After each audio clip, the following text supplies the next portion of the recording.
Mary, I was just wondering if you weren't back yet from going to pick up Laurel. I heard on the TV today that it's supposed to rain soon, and I really need you to bring in all the laundry hanging outside. Do you have any idea when you're going to be getting back home? Oh, Carrie, it's lovely to hear from you. I'm sorry, but I had to stop at the bank and I completely forgot to bring the laundry before I left. I'll bring it in as soon as I get home though, alright? I know you will. But that's why I'm asking what time you're going to be home by. And just where are you right now? I'm actually just picking up Laurel from her preschool right now. Then we have to stop by the grocery store to pick up something for dinner. So, if I had to guess, it would probably be about another hour and a half or so. You're not going to be here until 3:30? But it's practically going to be dark by then. You need to hurry up and get home as fast as you can, Mary. The laundry is not going to take care of itself. Right, yeah, sorry about that, Carrie. By the way, you're done with your period for the month, aren't you? Yes. It finished just the other day, if you really must know.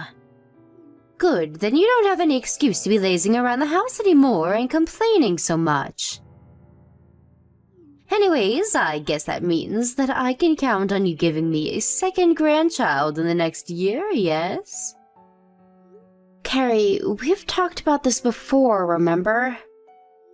I'm going to be the one that will carry my second child, so please, just let me worry about the timing of when to get pregnant, okay? But Laurel is already 4 years old. You really do need to get on having a second child as soon as possible. Unless this is your way of trying to keep kicking the can down the line so that you don't give me a second grandchild. That's not what's going on at all. All I'm asking is for me to have time to worry about that when I'm ready for it, okay? It's not a matter of waiting until you feel like it. That could take forever. The second you even think that you might be ready for it, it's the time to dive in. I mean, you don't want a huge age gap between your kids, do you? How are they supposed to get along if they're at completely different stages of their youth? You really need to think more carefully about these things. And you really need to think about having a second child soon, since Laurel is just a girl. Sorry, what is the problem you have with Laurel being a girl, Carrie? You mean you really can't figure it out for yourself? What is my family supposed to do if the youngest heir is a girl? We need a boy to pass down my family name and take over all our affairs as everyone gets older. You really think I would trust any of that to a girl? Don't be absurd. Okay, I guess I can understand where you're coming from with that. But you do realize that even if I do get pregnant with a second child, there is no way to guarantee whether it'll be a boy or a girl, right? And that's why I'm telling you that you need to start getting pregnant now. You have to start early so that you can keep trying again and again until you finally give me a grandson. I'm not going to keep having kids until I have a boy just to make you happy, Carrie. Now you listen to me, young lady. A woman who can't give her husband or mother-in-law a boy is basically useless. Honestly, I'm surprised that you haven't been divorced for not wanting to get pregnant again. Back in my day, men were leaving their women all the time because they couldn't give them the sons they wanted. So I would appreciate it if you could swallow your pride and give your husband and his family what they want. Well, maybe that was how things went back then, but the times have changed a lot. And if you must know, Daniel and I are very happy with our little Laurel. You really must have some nerve talking to your own mother-in-law like that. Someone really ought to teach you some respect. Anyways, just hurry up and get pregnant already. That really should be the least that you can do for your family. Don't go patting yourself on the back just because you shut out some useless girl. I want a grandson, and I want one now, understand?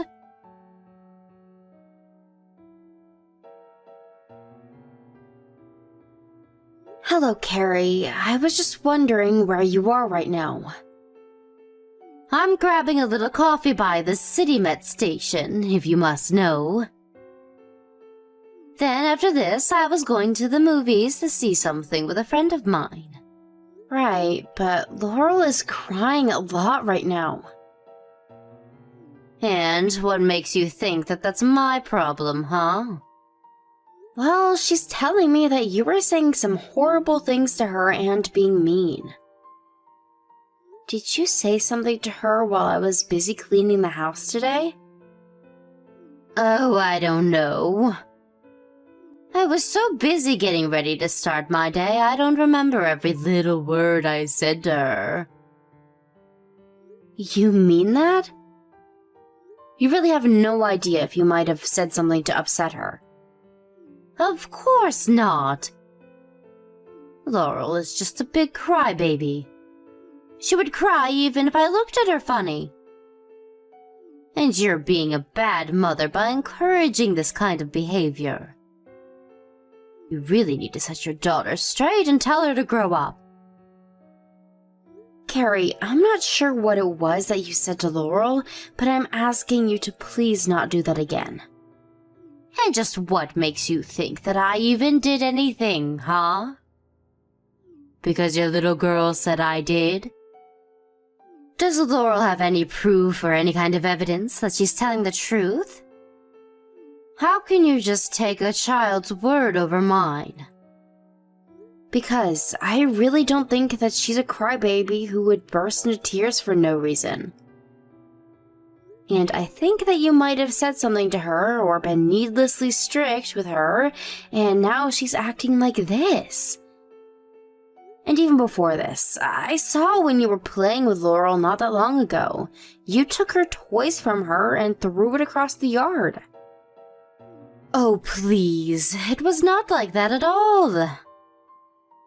I just happened to get it caught on my foot and it just went flying.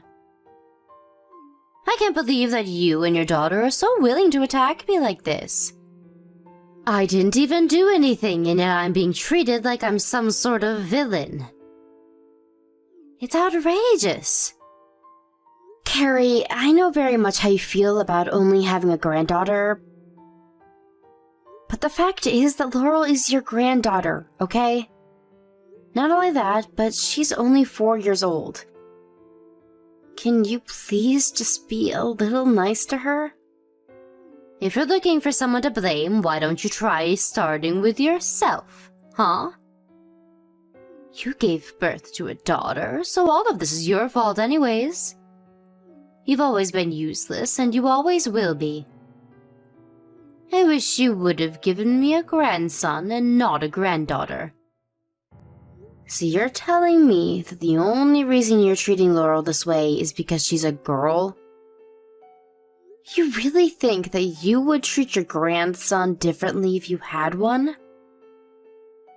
I'm sorry, but if that's really the case, I think we might have to rethink living with you. What did you just say? I can't believe that you would try and threaten me like that. What's the matter with you? I'm not making a threat, Carrie, but I am saying that I'll have to talk with my husband about how you've been treating our daughter. If you're refusing to even listen to what I have to ask of you in terms of Laurel, then that's on you. How dare you try and turn my own son against me? It's bad enough having to deal with you and Laurel. This is why I wish that you had a son. Men are so much easier to deal with than women. Can't you just hurry up and get pregnant so I can meet my grandson already? So you really just hate women in general? Even though you're a woman? And do you have some kind of problem with that? Just what is wrong with me wanting to have a grandson, huh? I just mean that I think you would really hurt Laurel's feelings if she knew that the reason you didn't like her was something out of her control. So I'll ask you again to please be nicer to my daughter, or I'll have to talk to Daniel about this. Mary, come now. When are you going to see that you're making a big mistake here? I mean, this is all your fault because you're the one who hasn't had a son yet. I understand that you're frustrated, but it's no reason to try and take it out on me. That is not why I'm frustrated. I'm frustrated because you literally said that you don't like your grandchild because she's a girl. I don't see how you having that issue is a problem for anyone else but you. Not only that, but Daniel and I are more than happy with our daughter, okay? You can tell that to yourself all you want, but I know the truth that you aren't really happy with her. Not only that, but as your mother-in-law, I know that you're being a bad wife right now. If you're not going to give our family a son who can carry on our name, then you're not doing the one job that you have, and I don't see any reason for you to stay in our family.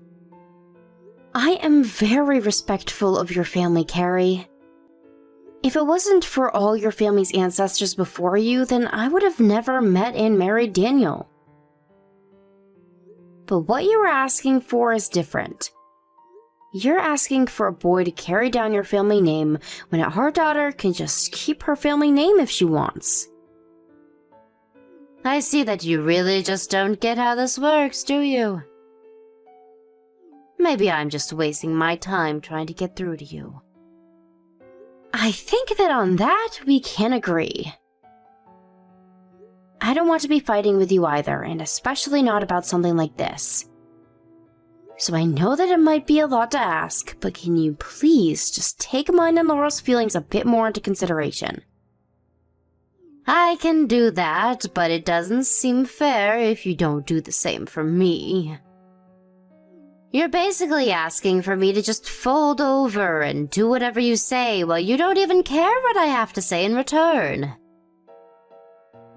And now I'm starting to get mad again. And all because you're trying to make me the bad guy for wanting a grandson. I don't see why this is worth getting so upset about. If and when Daniel and I want a second kid, we will have one. If it's a son, then great, we'll be happy.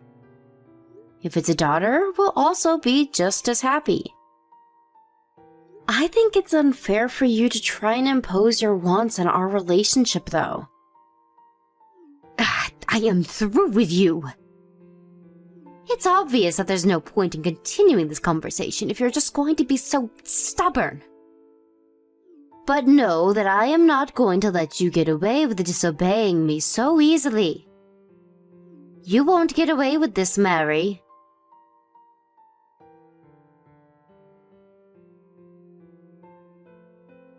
Hey there, Carrie. I was just wondering where you are right now. I'm at a friend's house, if you must know. I know that you're sick, which means that I knew I wouldn't be able to count on you for lunch. So I messaged a friend and asked if I could come over to their house and eat with them. I see. But do you know where Laurel is? I can't seem to find her anywhere. I was just wondering if you didn't take her to your friend's house while I was in bed sick. No, I didn't take her with me. What would even make you think that? In fact, now that you mention it, I think she just ran off all by herself. I guess she finally understood that nobody wanted her anymore and she left all on her own. What do you mean she left?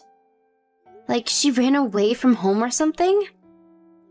That's right, she just ran off. Hopefully never to come back. Carrie, what is the matter with you? This is a 4-year-old girl that we're talking about here. What if something happens to her? Don't tell me that you're really going to try and blame me for this too, are you? It's not my fault that your daughter chose to run off by herself. And you were the one in bed and not watching her. Can you please just tell me which way she went? Did she say if she was going anywhere? Just what makes you think that I would know any of that, Mary?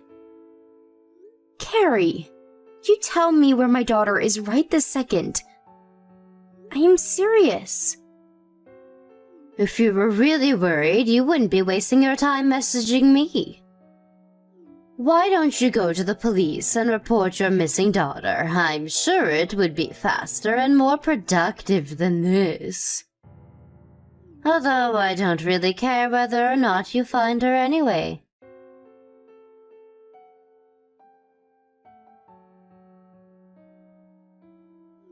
Mary, just what do you think you're doing, huh? Are you really going to try and move out of here? Why is Daniel packing up his stuff right now? Tell him to stop right now. You can't do this to me. What are you talking about, Carrie? Of course we can and we will. You put Laurel in serious danger. We refuse to live under the same roof as you anymore. But I told you that Laurel was the one that ran off all by herself. I didn't even do anything. Why are you always blaming me for all of your problems? I heard it all from Laurel herself, Carrie. She told me that you told her that nobody loved her or wanted her, and that she should just leave. How could you say that to a child? I seriously can't believe that you would do something like that. It's just so horrible. She told you I said that? Well, does she have any proof that I did? She doesn't need any kind of proof, because both of her parents believe her. You mean that you're really going to take the word of a 4-year-old over your own mother-in-law? Have you both lost your minds? Even if Laurel was lying about this, there is plenty of past incidents with you to back up what she's saying. And besides, you're still responsible for not even trying to stop her from running away. I am telling you that this isn't my fault. You can't just blame me like this. You're really going to pin this on me because your daughter snuck away? What about you? You really think that having a fever and staying in bed isn't just an excuse either? I accept responsibility for not keeping a better eye on her while I was sick. But I also know that Laurel isn't tall enough to unlock all the locks on the door to our house. Especially the chain at the very top, which had no reason to be undone. So all that means is that someone must have undone it for her before she left. And you're saying that's me? You can't just accuse people of something that you have no proof for. Besides, maybe I was already gone by the time she ran away. It isn't like you even asked me to look after her for you anyways. I don't see how this is anyone's fault but yours and Laurel's. So quit trying to put the blame on me because I'm sick of it. Oh, trust me, the feeling is mutual. And what is that supposed to mean? It means that I am sick of you and I never want you near my family again. Even Daniel says that he doesn't want to see you anymore. So consider this our way of cutting you out of our lives forever. Fine, be that way. See if I care. I don't need you or Laurel in my life. You realize this includes Daniel, don't you? That's why he's packing up his things too? But he told me that he's just going to be living somewhere else. Although now that I think about it, he's ignored me ever since he told me that and went upstairs to start packing. He texted me and said that he just doesn't have the strength to respond to you after what you did. That's why he's not talking to you right now. Tell me, Mary, is this fun for you? Tearing apart families like this when you don't even have any proof of what you're talking about? If you really think that's what's going on here, then there's no point in having this conversation. I wish that you would just come forward and be mature about this. You realize that if you move out of my house that you'll have to start paying rent for where you live, right? I know that you already give me a little money each month, but rent is going to be much more expensive. We've talked about that and we've agreed that it'll still be worth it. Besides, you were the one who asked us to move in with you in the first place. You said that the house was too big for one person and that you were lonely. I guess I did say that, didn't I? That's right. And you said that it would be perfect because you could just take care of me while I was pregnant. But obviously all of that changed once I had Laurel. After that, I don't think you ever had a kind word to say to my daughter or I. In fact, you have no idea just how patient I've been with you throughout all of this. But I told you that if you moved in, that I would want you to give me a grandson, remember? I wasn't being mean, you just didn't hold up your end of the deal. You have literally had children before. Do you think that you can just decide what your baby comes out as? And do you really think that's an excuse to treat Laura how you did? You made her cry, and then you chased your only grandchild out of the house because you told her that nobody loved her. If you think that there is any way to come back from that, you are just delusional. Please, can't we just calm down and talk about this? I mean, she was safe in the end, right? Don't you dare tell me to calm down after what you did to my daughter. What if she was in an accident, or got kidnapped, or got hurt somehow? Except for the fact that she did get hurt by you. Okay, geez, I can apologize to her if that'll settle this whole thing between us. Then we can just put this all behind us, right? Is that what you want? You really think that this is all just going to go away? I don't want you anywhere near my daughter ever again. But she's my granddaughter. You can't just keep her away from me like that. Actually, I can and I will. You should stop thinking of yourself as her grandmother because as far as Daniel and I are concerned, you're nothing to any of us. But I said that I'll apologize. Shouldn't that be enough? What can I do to make you forgive me? Nothing. I am never going to forgive you, and that's why we're moving out. The only regret I have is that we didn't do this sooner. But how are you going to find a place to live on such short notice? You can't just move out in a day. Nobody can do that. Please, you don't have to do this. Thankfully, you don't have to worry about that. That's for Daniel and I to figure out. I don't see any reason why I need to explain anything more to you. I'm so sorry. I didn't want things to go this way.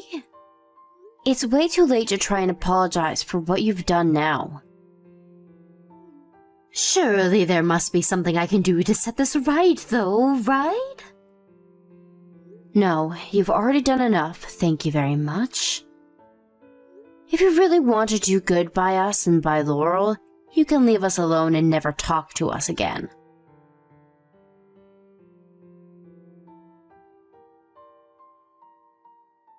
After that, the moving company that we hired arrived and helped us quickly pack and take all of our belongings. It did cost us quite a bit of money, but it was all worth it to get out of living with Carrie. Meanwhile, Carrie tried crying and begging to her son to stay.